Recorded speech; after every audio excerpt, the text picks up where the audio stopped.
কালকে আমাদের শীতলা পুজো, তাই কালকে শীতলা পুজো আমাদেরকে উনুন ধরাতে নেই, রান্না করতে নেই কালকে। তাই আজকে রাত্রিবেলা আমাদেরকে পান্তা আর যেটা হয় কি আমাদের ডালের বড়া, যেটা হয় কি তোমার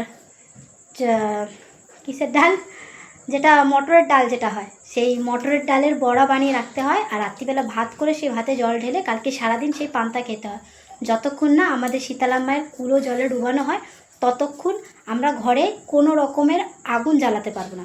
তো এখন রাত্রির বাজে 9:30, আর আমি এখন কালকের খাওয়ার জন্য এখন আমি সেই পান্তা করবো বলে ভাত রান্না করব আর সেই ডালটা রান্না করব।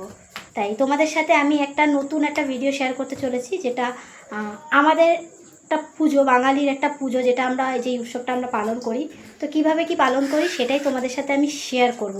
তো এখন হচ্ছে কি আমি ডালের বড়ার জন্য ডালটাকে বেটে আমি রেডি করে নিয়েছি, তো তোমাদেরকে আগে দেখাই সেটা। তো এই যে ডালটাকে বেটে আমি রেডি করে রেখে দিয়েছি, এবার এই ডালটার আমি বড়া করব।